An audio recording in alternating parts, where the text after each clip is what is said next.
नमस्कार, future express में आप सभी का स्वागत है। मैं हूं वीरेंद्र कुमार और इंडस्ट्रीज पे आपकी अप्रोच सेकंड हाफ के लिए यानी करीब 11:58 से लेकर 3:30 तक क्या हो, इस कार्यक्रम में बातचीत करेंगे तमाम इंडस्ट्रीज पे, निफ्टी बैंक पे, कुछ स्टॉक फ्यूचर्स पे, कुछ ऑप्शन ट्रेड्स पे इस कार्यक्रम में। और आशीष बहती होंगे हमारे साथ इस कार्यक्रम में बातचीत करने के लिए और एक सेकेंड हाफ का एक सेंस, एक निफ्टी पर व्यू बनाने के लिए। देखिए, महत्वपूर्ण सेशन ये और हम अर्निंग्स के बीचों बीच इस वक्त कभी अगर आप देखें थोड़ा सा अच्छा, इस बीच निफ्टी की वॉलेटिलिटी पे मैं फोकस कर रहा था, लेकिन एक महत्वपूर्ण चीज़ थोड़ी देर में पेश करेंगे इकोनॉमिक सर्वे एफएम वित्त मंत्री जो है, और कुछ देर में हम इस इकोनॉमिक सर्वे की जो बारीकियां हैं, महत्वपूर्ण पॉइंट्स हैं, उन पर कुछ देर में चर्चा करेंगे। लक्ष्मण जी मेरे साथ जुड़ेंगे और फिर कुछ मार्केट एक्सपर्ट्स से बातचीत करेंगे। तो बाजार एक छोटे से मतलब अभी तक रेंज में रहा है, बट एक इवेंट, बड़े इवेंट की तरफ बढ़ रहा है। याद रखिएगा, संसद में आर्थिक सर्वेक्षण 2025-26 पेश होगा कुछ देर में। खैर, मैं इस सर्वेक्षण की जो महत्वपूर्ण बातें हैं उस पर कुछ देर में आऊँगा, बात करूँगा जब ये टेबल किया जाएगा। उससे पहले एक बार निफ्टी की ट्रैजेक्टरी को देखते हैं। इट्स 258 और बैंक निफ्टी आपकी स्क्रीन पर 59,657। बैंक निफ्टी स्ट्रॉन्ग है। निफ्टी इटसेल्फ अगर आप देखें तो एक बार कोलैप्स हुआ, कोलैप्स होने के बाद रीबिल्ड हुआ और अब ट्रेड रेंज के एग्जैक्टली अगर आप देखें मिड में ट्रेड कर रहा है। देखिए, आज तो एक दिक्कत ये हुई कि सुबह वो कहते हैं ना, राइट का सिग्नल देके लेफ्ट मुड़ जाना। सुबह गिफ्ट निफ्टी एक समय करीब 100 अंक नीचे था, लेकिन जरा ओपनिंग की ट्रेजेक्टरी दिखाइए निफ्टी की क्या हुई थी। ओपनिंग की ट्रेजेक्टरी निफ्टी की कहीं कहीं अगर आप देखें तो ऊपर थी। It was 347, closer to previous close. तो वैसा नहीं हुआ ओपनिंग के वक्त कि बाजार गिफ्ट निफ्टी की तुलना में खुला हो, वैसा नहीं हुआ। बेस लिखा है डायरेक्टर साहब, देखिए मैंने अपनी कमेंट्री की लास्ट लाइन में जाके पढ़िएगा, बड़ी क्लियरली लिखा था और मैं उस लाइन की वर्डिंग्स आपके स्क्रीन पर एक बार फिर से रखूंगा। आखिरी लाइन लिख आइएगा मेरी स्ट्रैटेजी की तरह please. As of now in this entire zone of I think 25,500 and low of 25,000, 25219 and 152 is the most critical base, यानी 219 पहले बेस का फर्स्ट सेकेंड पार्ट और बेस 2 का second part. In this entire zone this 25219 and 152 is the most critical base, जो हमारे इस momentum को hold करेगा। मोमेंटम यानी वो जो कल और परसों में मोमेंटम रहा, अगर उसे कोलैप्स होना है तो हमें 219 और 152 को बाइसेक्ट करना पड़ेगा, बाइसेक्ट नहीं, वायलेट करना पड़ेगा। समहाउ अभी तक हमने 152 की सैंटिटी को, उसके अगर आप देखें इंपॉर्टेंस को बरकरार रखा है। अब आप पूछेंगे जनाब वो क्या है, क्लियरली जाइए अपने चार्ट्स पे 200 डिमा ड्रॉ करिए, आपको मालूम चल जाएगा कि वो क्या है। That's exactly 200 exponential dot, that was the low. मैंने क्लियरली कहा था कि अगर आपको ट्रेड करना है, बाय ऑन डिप्स करनी है, considering gift Nifty's price performance, base 1 will be the appropriate trajectory to pick long. और हम बेस 1 पे भरोसा तब तक करेंगे जब तक कि हमारा 152,219 कायम है। That's the supreme base of entire this zone, of this entire zone. देखिए, वहां से एक पुल बैक आया है, बट क्या बहुत महत्वपूर्ण, बहुत साइजेबल, बहुत ही डिसाइसिव आया? No, not exactly. अगर आपका पेट भर गया है 50, 60, 70, 80 पॉइंट पर, that's enough. But as far as stats are concerned, याद रखिएगा, अभी अगर आप निफ्टी के चार्ट्स पे 200 डेमा ड्रॉ कर दें और 10 डेमा ड्रॉ कर दें तो आप प्राइस वाइज दोनों उसके बीच में ट्रेड कर रहे हैं। तो बाय ऑन डिप्स काम कर गया, दैट्स समथिंग डिफरेंट। RS1 से आप कोलैप्स भी हो गए, लेकिन एक सही मायने में कन्विक्शन वाला ट्रेड अभी तक नहीं मिल पा रहा निफ्टी पर, क्योंकि आपका निफ्टी आईटी जो है वो एक तरफ 1.5% नीचे है। एक बार ऑप्शन स्टैट्स लेके आइए, क्या इस बाजार को ऑप्शन राइटर्स ग्रैब कर रहे हैं? क्या हो गया जो होना साहब, 24,920 का आपने लो लगा दिया, आपने ठीक है पुल बैक दे दिया 25,300 तक का, now this entire zone belongs to us. Option writers क्या ऐसा कह रहे हैं क्या? आइए देखते हैं एक बार। अगर आप 25,300 की कॉल को देखें, वहां पे आउटस्टैंडिंग वाई सबसे बड़ा है। That means that outstanding Y वो एक्सीड कर गया है 25,500, यानी वो जो पिवट पॉइंट था 25,500 को, अब वो ड्रिफ्ट होकर 25,300 पे आ गया है। सो इंट्राडे में अब 25,300 एक बहुत बड़ा सप्लाई जोन है, यकीन मानिए। और नीचे पुट्स में याद रखिएगा, मैं किसी भी पुट को देख के ये नहीं कह सकता कि ये एक बहुत बड़ा पुट जोन है। ओनली इट्स 25,000 और 25,152।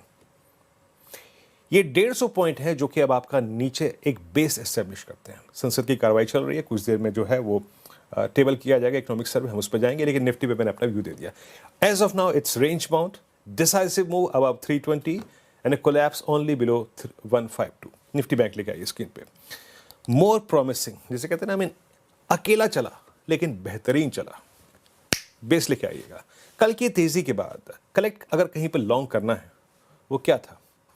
Please focus on base one, that is 10-day exponential moving average and 20-day exponential moving average, and third factor is 59,000 put writers.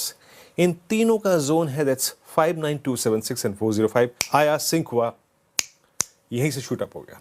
लेकिन क्या कहा था आपसे?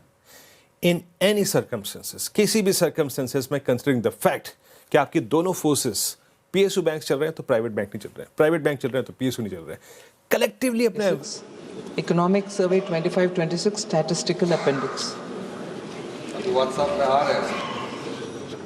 आइटम नंबर 3, श्री के राममोहन नायडू। माननीय अध्यक्ष महोदय, आपकी अनुमति से मैं अपने सहयोगी की ओर से आज की कार्यसूची में क्रम संख्या 3 पर उनके नाम के समक्ष उल्लिखित कागजात सदन के पटल पर रखता हूं। आइटम नंबर 4, महासचिव।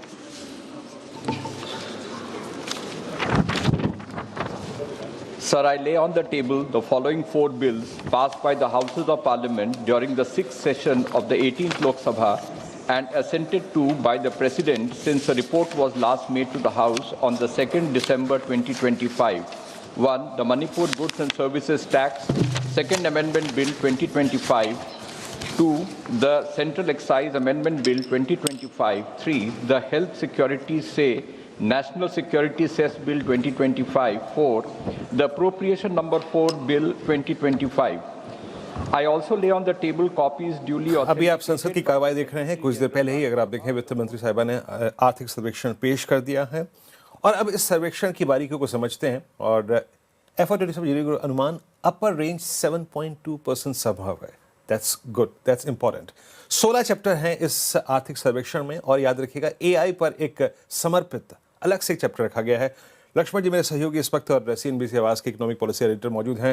लक्ष्मण जी, अब ये टेबल हो चुका है और मैं आपसे अब पूछूंगा यहाँ पे एक एक करके बारीकियाँ और सबसे क्रिटिकल फैक्टर्स पर डिस्कशन करते हैं। पहले सबसे मूल बातें क्या हैं, मूलभूत बातें, और किन बातों पे जोर दिया गया है और इकोनॉमी की जो दशा दिशा है उससे किस तरीके से पेश किया गया है? देखिए, जो मुझे सूत्रों से एक्सक्लूसिव जानकारी मिली है उसके मुताबिक आर्थिक सर्वे जो पेश किया गया है उसमें 4 बेसिस पॉइंट का एक रेंज दिया गया है और उस रेंज के तहत उस आर्थिक सर्वे में अगले कारोबारी साल के लिए जीडीपी ग्रोथ का अनुमान दिया गया है। रेंज का जो अपर रेंज है, बता दूं, ध्यान से सुनिएगा, अपर रेंज जो है वो 7.2% रह सकता है। जी हां, 7.2% अपर रेंज रह सकता है इस आर्थिक सर्वे का। कारोबारी साल 2026-27 के लिए अपर रेंज 7.2% रह सकता है। लोअर रेंज का कंफर्मेशन आना बाकी है, हो सकता है करीब 6.8% के आसपास रहे, इसकी संभावना ज्यादा है।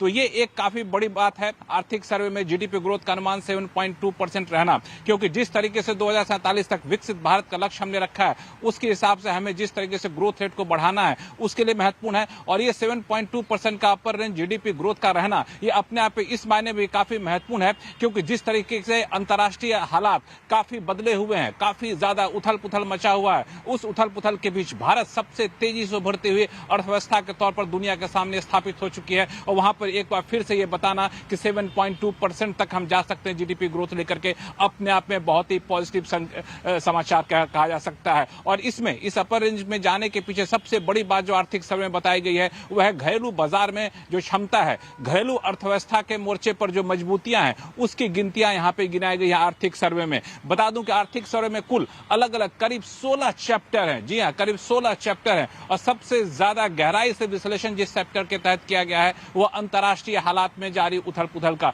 उसका क्या क्या असर पड़ेगा, कितना लंबा असर पड़ेगा, किन किन सेक्टर पर असर पड़ेगा और इससे निपटने के लिए हमें क्या किया जाना चाहिए, इसका विस्तृत विश्लेषण यहाँ पे किया गया है।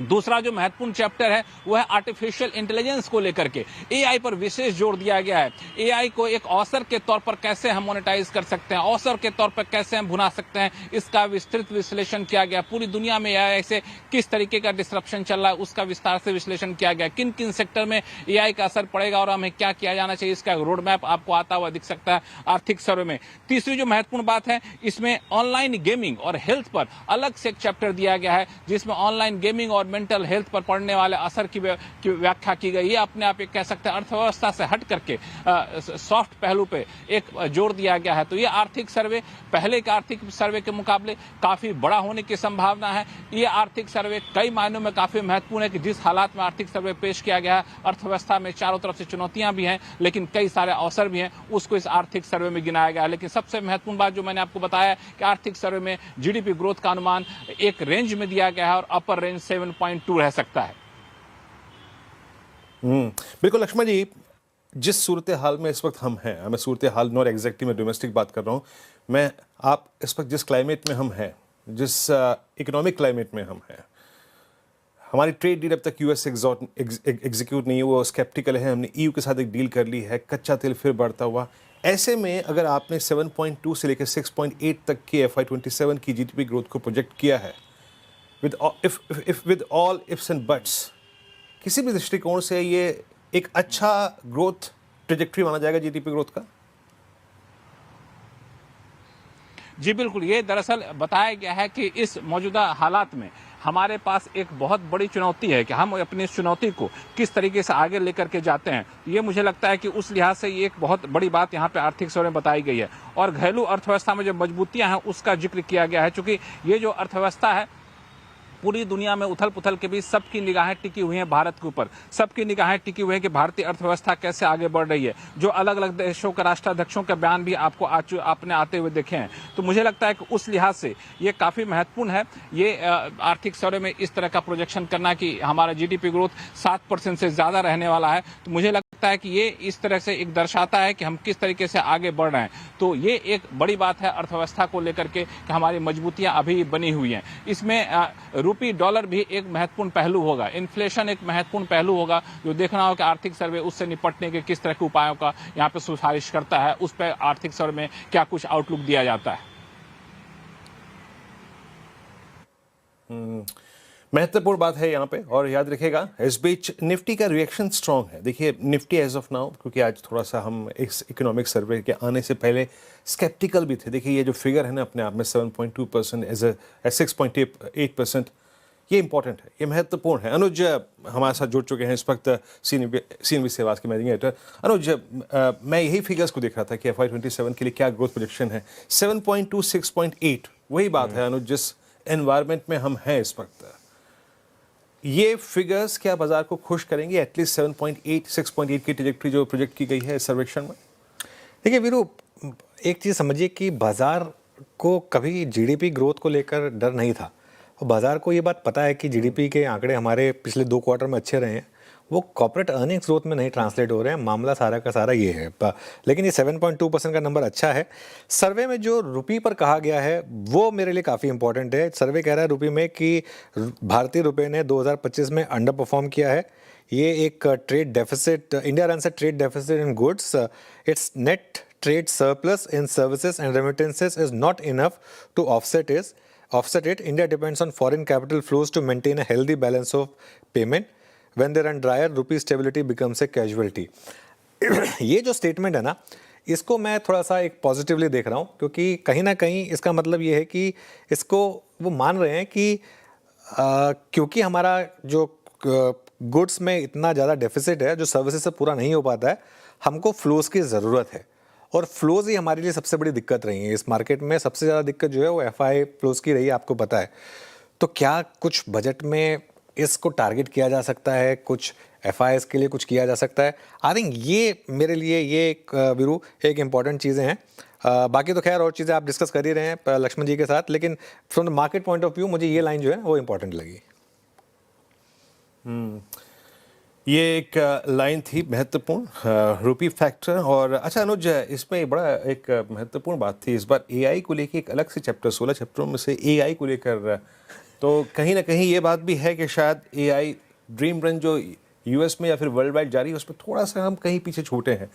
It's time now to focus on AI है, लग रहा है ना. हाँ, और हो सकता है अगले बार सर्वे में शायद गोल्ड और सिल्वर का जिक्र हो वीरू. नहीं लेकिन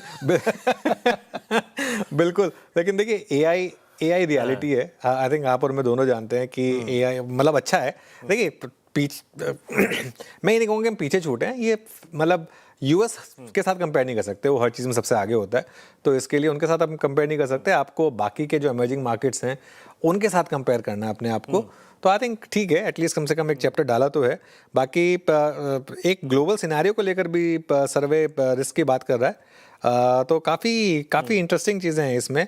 और अच्छा, टैरिफ की बात भी हो रही है कि जो ट्रेड फ्रिक्शन है उसकी भी बात हो रही है. तो काफ़ी कुछ है. मैं एक्चुअली जैसे कहते हैं ना Veeru, I am just going through. तो शायद कुछ लक्ष्मण जी साहब कुछ और डिस्कस करना चाहेंगे तब तक, जब तक बाकी चीज़ें मैं और थोड़ा समझ लूँ इसमें से. जी हाँ, मैं भी इनफैक्ट इसको पढ़ने की कोशिश कर रहा हूँ. हालांकि इस वार्तालाप के बीच बहुत पढ़ नहीं पा रहा हूँ, लेकिन ये महत्वपूर्ण बातें थी अब तक की. और जिस महत्वपूर्ण आई थिंक आंकड़े पे हमें फोकस करना था वो था FY27 का ग्रोथ प्रोजेक्शन लगभग 7.2 एंड लोअर रेंज 6.8%. लक्ष्मण जी के पास और कुछ पॉइंट्स भी हैं, अब तक मैं भी इस को खंगालता हूँ. लक्ष्मण जी, और क्या क्या अगर आप देखें तो आपको महत्वपूर्ण बातें इस सर्वे में नजर आई अब तक? देखिए, इस आर्थिक सर्वे के पेज नंबर 81 पे जाएंगे तो पूरा एक चार्ट बनाया गया है, जो अभी अनुज जी कह भी रहे थे. गोल्ड पे देखने को मिले, लेकिन गोल्ड पे यहाँ पे देखने को मिल रहा है ग्लोबल इक्विटी मार्केट, गोल्ड और कॉर्पोरेट बॉन्ड का एक पूरा यहाँ पे तुलनात्मक अध्ययन किया गया है, किस तरीके से प्राइसेस राइज की गई हैं. और गोल्ड के जो ग्राफ है उस ग्राफ को गोल्डन कलर में दिखाया भी गया है, और दिखाया गया है किस तरीके से अचानक से गोल्ड के प्राइसेस पिछले कुछ महीनों में काफी ज्यादा बढ़ गए हैं. इसका जिक्र भी यहाँ पे किया गया है, और इसका असर कैसे होगा ये भी इस पूरे, मुझे लगता है कि इस पूरे आर्थिक सर्वे में खास तौर से बताया गया है. और ये जो है सो गोल्ड लोन को लेकर के इसमें खास व्यवस्था तौर से जिक्र किया गया है कि उसका किस तरीके से गोल्ड की बढ़ती कीमतों पर असर पड़ेगा. तो ये मुझे लगता है कि गोल्ड को लेकर के एक विशेष फोकस यहाँ पे अंतिम समय में यहाँ पे जोड़ा गया होगा. और यहाँ पे ये भी देखने को मिल रहा है कि ज्वेलर के पास में जो 185 क्वालिफाइड ज्वेलर्स हैं उनके पास अभी 151 टन गोल्ड है और 933 टन सिल्वर है. इस तरह के डेटा का अध्ययन यहाँ पे किया गया है. तो गोल्ड से अछूता नहीं है ये आर्थिक सर्वे, और आगे चल करके आपको और भी पता चलेगा कि गोल्ड को लेकर के आखिर क्या क्या सारी चीजें कही गई हैं. मैं अभी पढ़ रहा हूँ और ये फिर मैं आपको समय समय पे जो है बताता रहूंगा.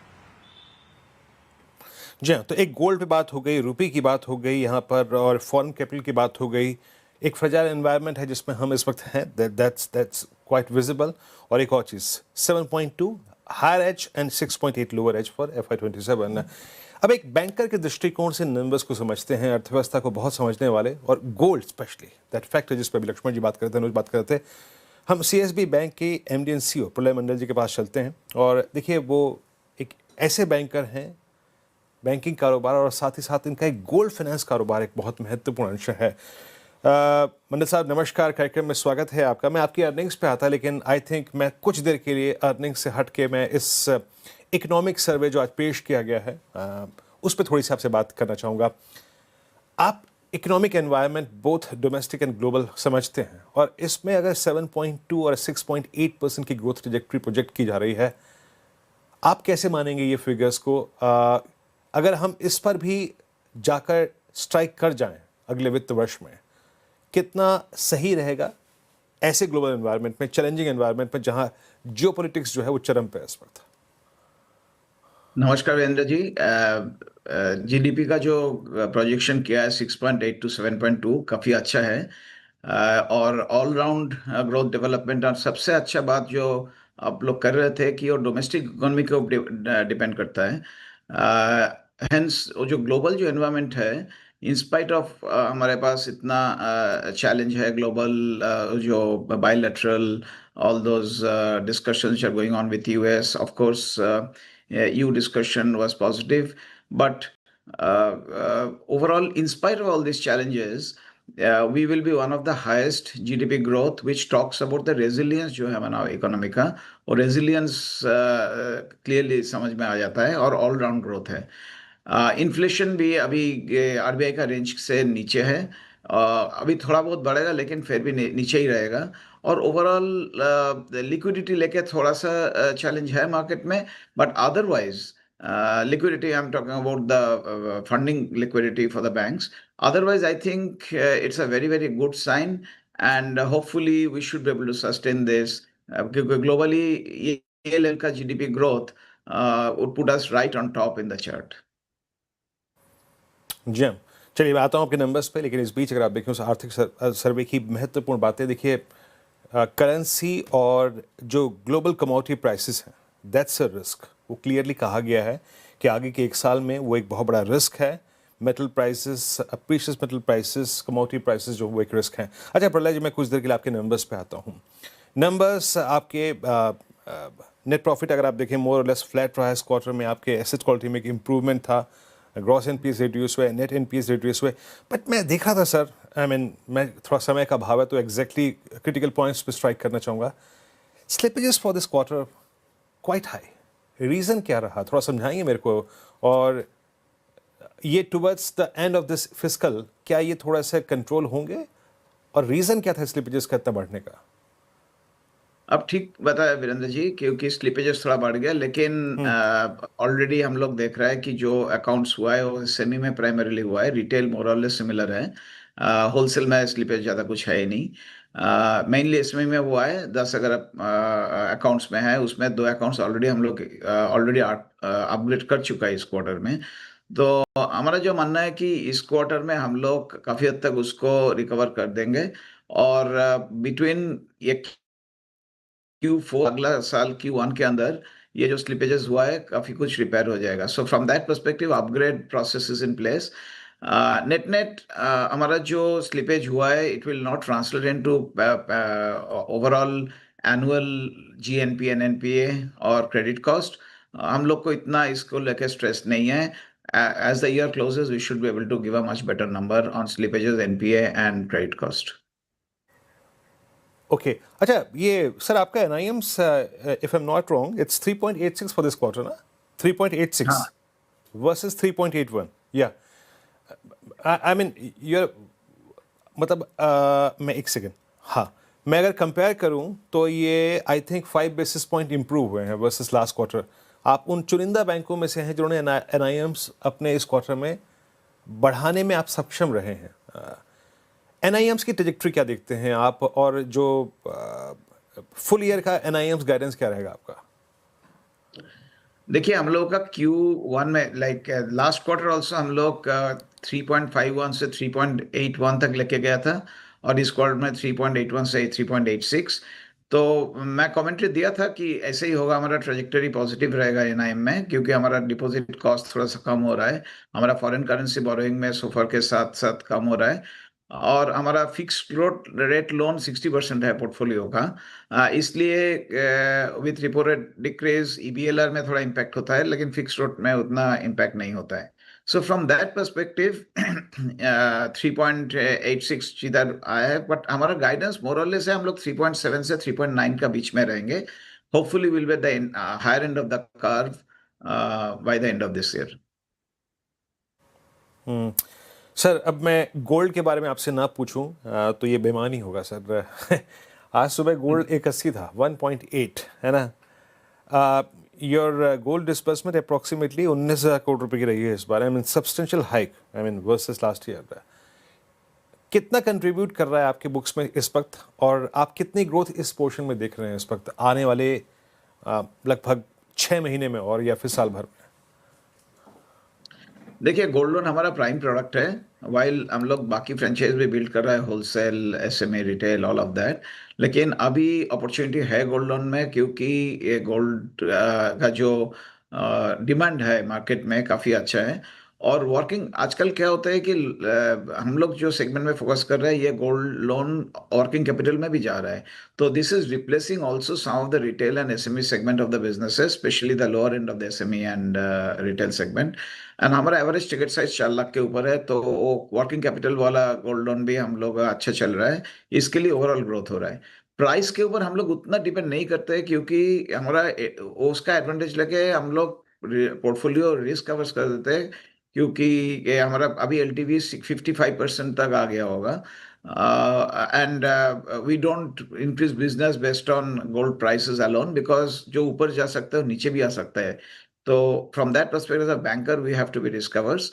बट ओवरऑल आई थिंक एक साल के अंदर, और ये सब शॉर्ट टर्म लोन होता है. शॉर्ट टर्म लोन में क्या फायदा होता है कि प्राइस चेंज भी हो गया तो रिस्क उतना नहीं रहता है, as long as we play the LTV game right. So from that perspective, I think next एक साल में तो अच्छा ही लग रहा है. आज तो गोल्ड का प्राइस बहुत ही ऊपर चला गया, ओवरनाइट 5500 के ऊपर चला गया था सुबह जब देखा था.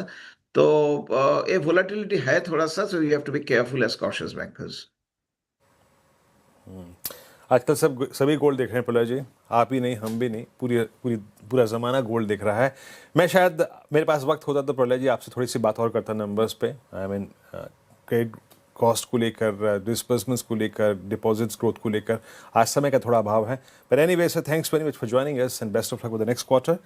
निफ्टी आपकी स्क्रीन पे 25,271 पे और निफ्टी बैंक अभी भी डी हाई की ट्रिजेक्टरी में ट्रेड करता हुआ. एक ब्रेक और अगली मुलाकात 2 बजे कमाई का अड्डा में. तब तक के लिए नमस्कार.